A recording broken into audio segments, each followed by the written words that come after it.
নমস্কাৰ অসম নমস্কাৰ মই ৰাহুল আপুনি চাই আছে আসাম ৰয়েল ফিল্মছ নমস্কাৰ মই ৰাহুল আপুনি চাই আছে আসাম ৰয়েল ফিল্মছ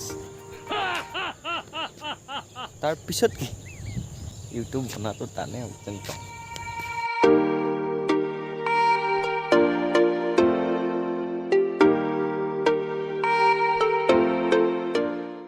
এইটো ভিডিঅ' মোৰ হোৱাটছএপত থকা কেইটাই চাব মই ভালদৰে জানো যা হওক আমি আজি গৈ আছোঁ মেঘালয় ৱাটাৰফল চাব প্ৰায় 350 কিলোমিটাৰ ৰাইড হ'ব আৰু আজিৰ গোটেই ৰাইডটো এটা ভিডিঅ' ৰূপ দিবলৈ মই কিছু অংশ ৰেকৰ্ড কৰিছোঁ এইটো মোৰ ফাৰ্ষ্ট ইউটিউব ভ্লগ ভিডিঅ' য'ত মই মোৰ ফালৰ পৰা 100% দিছোঁ আশা কৰোঁ আপুনি ভিডিঅ'টো চাই ভাল পাব ভাৰ্গৱ দা এখেত বহুত প্ৰতিভাশালী ৰাইডাৰ হয় এখেতৰ মোৰ মতে আহিছোঁ মই একদম সুখী যে আজি মই এখেতৰ লগত ৰাইড কৰিবলৈ সুযোগ পাইছোঁ অলপ বেছি হ'ল এটা আৰু ইম্পৰ্টেণ্ট কথা যে আপুনি যেতিয়া ৰাইড কৰে আপোনাৰ নিজৰ ছেফটিটো মানি চলিব সদায় হেলমেট জোতা ব্যৱহাৰ কৰি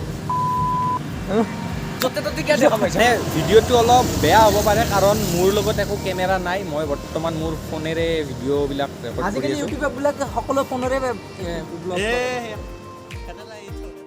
অলপ ধেমালি কৰিলোঁ আৰু আমি 11জন বন্ধু একলগ হৈ ফাইনেলি ষ্টাৰ্ট কৰিলোঁ আজিৰ ৰাইড চ' লেটছ গ'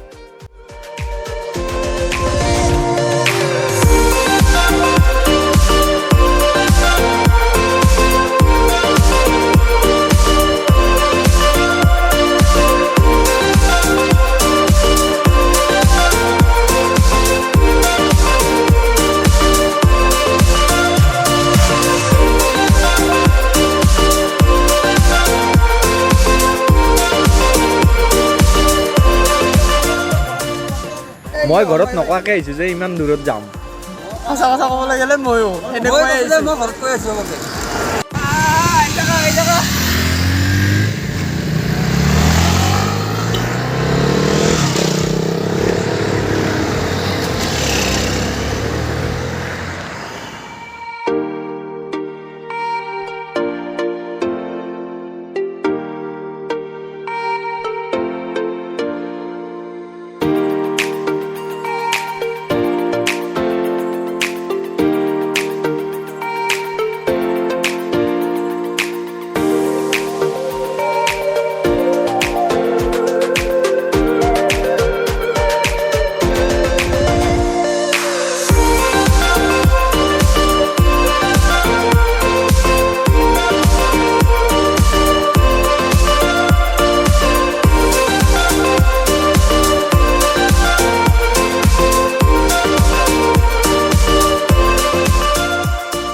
ঘৰৰ পৰা প্ৰায় 95 কিলোমিটাৰ আহিলোঁ আৰু আমি আছোঁ বৰ্তমান দুধ নৈ আপুনি যদি সূৰ্য পাহাৰ যায় ইয়াৰ পৰা ৰাইট ছাইডে যাব লাগিব আৰু আমি যিহেতু যাম ৱাটাৰফল চাব সেইটো হৈছে টুৰাৰ ফালে লেফ্ট ছাইড আমাৰ ডেষ্টিনেশ্যন ইয়াৰ পৰা 72 কিলোমিটাৰ ভিতৰত আৰু শুনিছোঁ যে এইফালৰ ৰাস্তাবিলাক শ্বিলঙতকৈ বেছি বেটাৰ তো বলক চাওঁ কেনেকুৱা হয়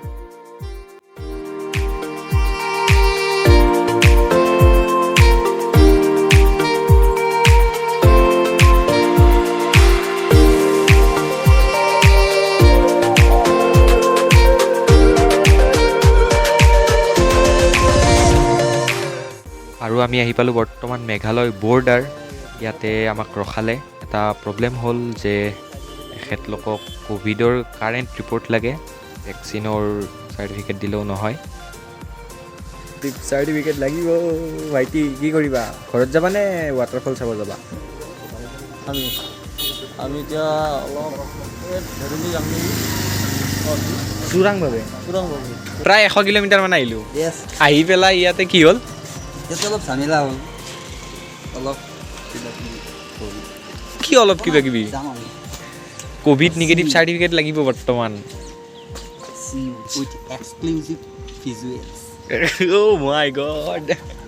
কোভিড ৰিপৰ্টৰ কাৰণে আমি আৰু ৰিটাৰ্ণ হ'লোঁ দুধ নৈলৈ প্ৰায় 7 কিলোমিটাৰমান আৰু ইয়াত হস্পিটেলত আহি দেখোঁ যে কোনো ডক্টৰ নাই, ষ্টাফ নাই, আৰু আমাৰ প্ৰায় 2 ঘণ্টামান সময় এনেই ৱেষ্ট গ'ল। আমি গোটেইবিলাকে লাষ্ট ডিচিশ্যন ল'লোঁ যে আমি বেলেগ ৰাস্তা বিচাৰি হ'লেও যাম। অৱশেষত আমি বেলেগ ৰাস্তা বিচাৰিয়ে আহিলোঁ, আৰু আহি যি দেখিলোঁ সেয়া সঁচাকেই অতুলনীয়।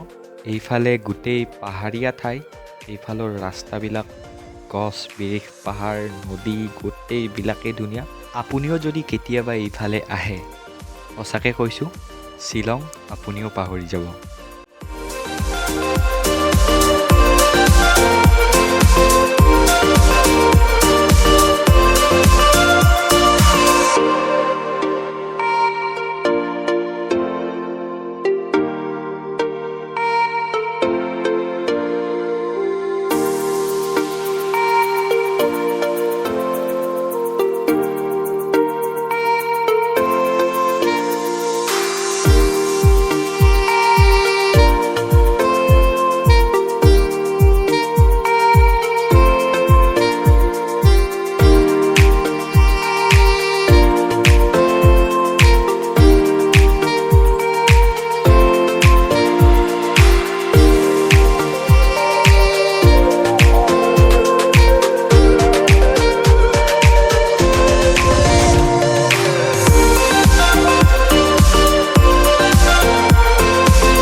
ৰাতিপুৱা 5 বজাৰ পৰা ইফাল সিফাল কৰি বৰ্তমান 12 বাজিল, আৰু ঘৰৰ পৰা 173 কিলোমিটাৰ আঁতৰত এয়া আমাৰ সন্মুখত আমাৰ ডেষ্টিনেশ্যন। ফাইনেলি ঘৰৰ পৰা 5টা বজাত ওলাইছোঁ, 6টা বাজিল, 6টাৰ পৰা ষ্টাৰ্ট ৰাইড। তাৰ পাছত যিটো একদম মাথা মাৰি ক'ভিড লাগে, কিবা লাগে, নাই তথাপি আমি আহি পাইছোঁ। এইটো কয় জোচ এণ্ড দিব।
বেলেগত দেখি থকা নদীটো আজি নিজৰ চকুৰে দেখিলোঁ, আৰু সঁচাকৈ ভবা নাছিলোঁ যে ইয়াত ইমান মানুহ লগ পাম। প্ৰায় 1000মান মানুহ এই জংঘলত আহি সোমাই আছে, তাৰে মাজত আমিও। আৰু আচল ভিউটোৰ তলত, ইয়াৰ পৰা প্ৰায় 600 ফুট তলত, আৰু আমি যেনেকৈ যোনটো ৰাস্তাৰে বৰ্তমান নামি আছোঁ, সঁচাকৈ বহুত ডেঞ্জাৰ হয়। ইয়াতে বহুত এক্সিডেণ্ট হৈ থাকে, গতিকে ভালদৰে চাই চিন্তি যাব লাগিব।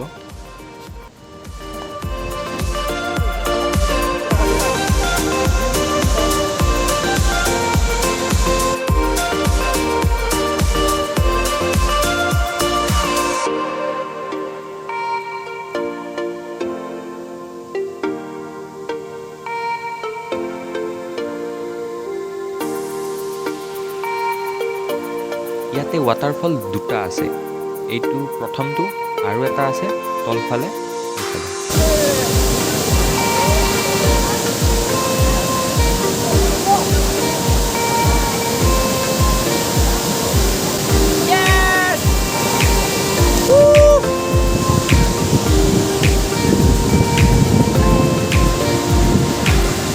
ইমান পানী বৰষুণ আছে দৰে পানী কেনেদৰে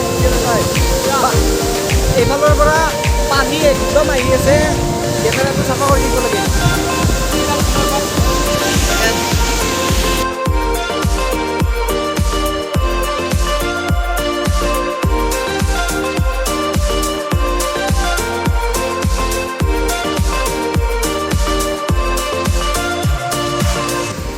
কেনেকুৱা লাগিছে আহি?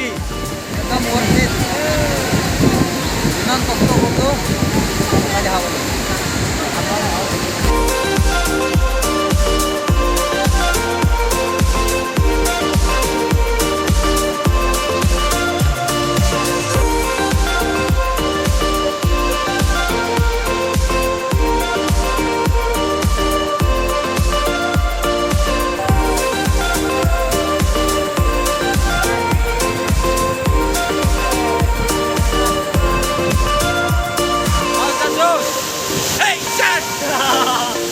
पीछे देखो, पीछे पीछे देखो।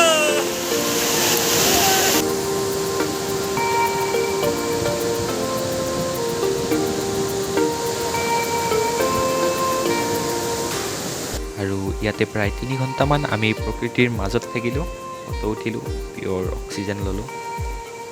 মোবাইল আৰু শৰীৰৰ বেটাৰী একদম জিৰ' কৰি বৰ্তমান আমি উভতি আছোঁ।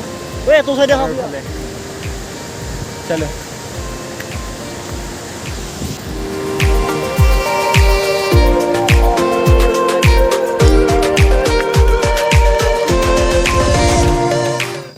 যাওঁতে ৰ'দত শুকাই শুকাই গৈছিলোঁ আৰু আহোঁতে বৰষুণত একদম কঁপি আহিছোঁ।